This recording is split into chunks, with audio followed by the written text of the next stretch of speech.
Sometimes my mind just goes too far, like many of us. Always further, too far until I've gone too far.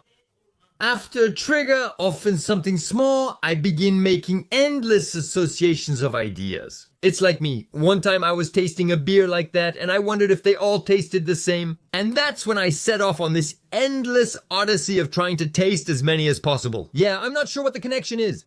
Don't you usually drink the same brand? Of course they taste different if they're not the same brand. There's no challenge here. Yeah, same taste as the others. Come on, next one! Okay, so, after a little comment from Tristan Mendès, France, I started thinking deeply about the impact of self-esteem and the esteem of others on our social behavior. To the point that, well, I'm gonna tell you the facts. Yeah, the facts. For those unfamiliar, Tristan Mendès, France is essentially a fact checker lacking charisma or self-reflection. You could elaborate a bit more and make it sound nicer, poor guy. Okay, fine. Let's go back in time. It was in the early 70s. In a small bourgeois house, a fairy had just leaned over the cradle of the youngest Mendès, France, and granted him a tragic fate in exchange for great responsibilities. Like Spider-Man? Yeah, but no, shh! You will be the saddest and most boring lecturer. You will bear the nickname Sad and Boring, but you will also be the last line of defense against the conspiracy hydra, armed with your chaotic eloquence. Excalibur, let me guess. It's not about his strength, but because he annoys us, right? Exactly. Now, the sentence that began this video. People think I have an insane power I don't, and it's overwhelming. Every time. People imagine that I have connections, ways into power. That I want to say almost that Macron is my thing, that I work clearly for the biggest American agencies, and of course the Mossad, but also the CIA. There's really this fantasy of being all-powerful. So no matter how much I looked, no one gives him any power?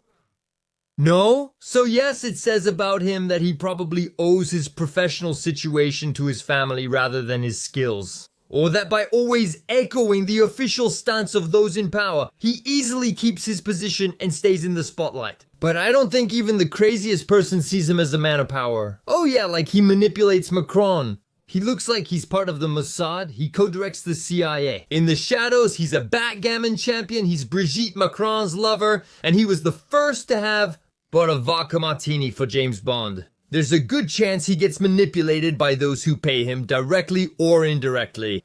He'll use any lie or intellectual dishonesty to keep his position, but it doesn't go beyond that. There's really this fantasy of omnipotence. So I wondered how he could come to believe that some people fantasize about his non-existent power. Secretly envy him. While everyone is making fun of him, it's kind of like, hey, you trashy girl, over there! Yo, girls don't want to talk to me because I'm too cool, I scare them, that's all. So I thought, maybe it's all a matter of self-esteem. Self-esteem, I read about it in a psychology book, but I can't recall where. Self-esteem or esteem from others. Basically, how we value ourselves personally and how we value the rest of the population in general. From there, several categories appear. If our self-esteem is positive or negative, and if our esteem for others is positive or negative, and logically our belonging to one or another of these categories must govern quite a lot of things in our lives in terms of our social behavior. That seems obvious. If you are plus, if you have good self-esteem and you also generally esteem others, there's a good chance that you are socially well integrated and therefore comfortable in your own skin. On the other hand, if you are minus, if you don't value yourself and you don't value others either, then we're probably talking more about a misanthrope, or maybe someone with a hermit vocation. Isn't your reasoning a bit far-fetched here? Wait, you'll understand the connection between sad boring and self-esteem. Estimote Chalamet will explain why you're making this video. I don't know why I did that. Happiness, the pursuit of well-being, is central to human existence. The willy! And self-esteem is a key factor in achieving happiness. Esteemon and Pumbaa will talk to us about happiness. You're not going to do all of them for us either. Repetitive humor, Hakuna Matata. Looking at our chart, people here are usually happier, regardless of whether they value others. And so it follows that people with low self-esteem will want to gain some. Self-esteem can improve, but it's a difficult journey.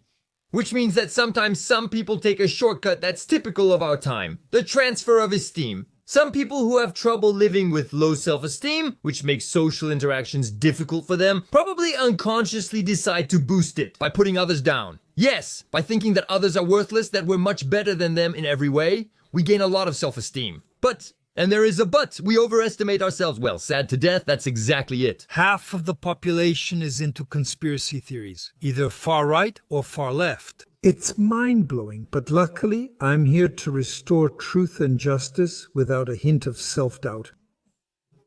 Since my opponents are beneath me, it's surreal. A more common example is self-diagnosis, which was socially complicated.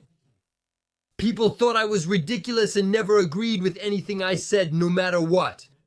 I was having a hard time with it, and that's putting it mildly. I was really struggling. Until I self-diagnosed as high intellectual potential. And then everything became clear, obvious, logical. Yeah, the others were too dumb to get me.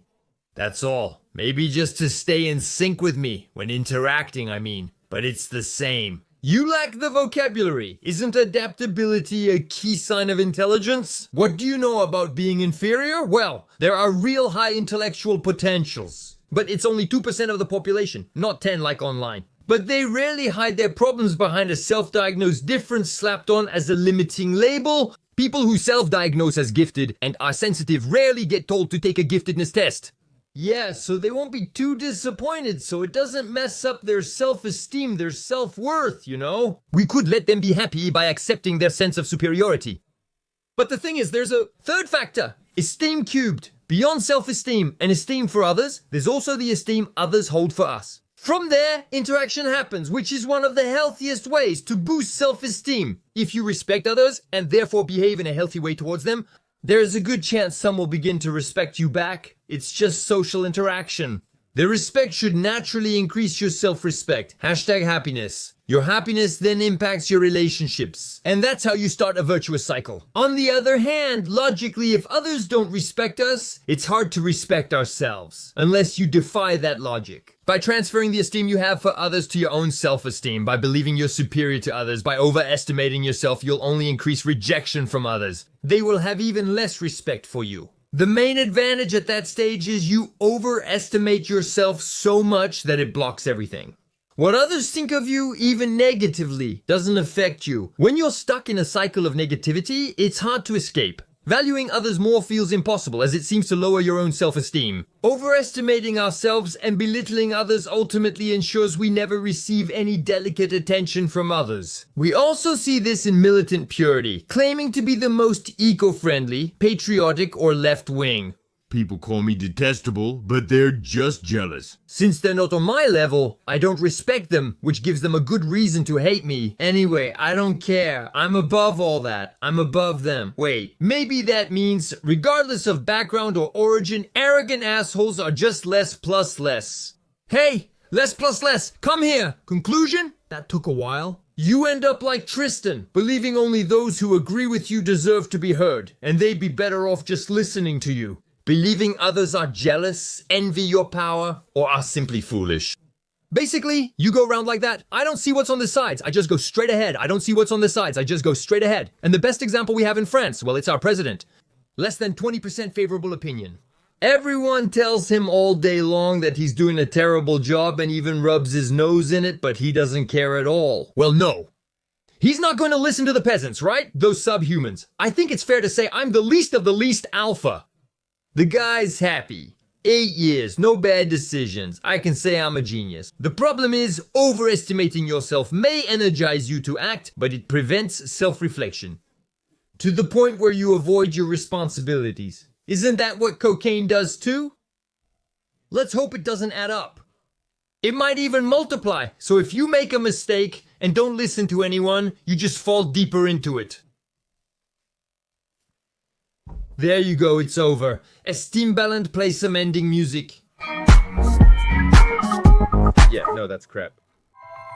Aboard his ship, the conspiracy watch is accompanied by his loyal Rudy Rashtag. He travels through the turmoil of the media, searching for conspiracies to debunk and public money to make.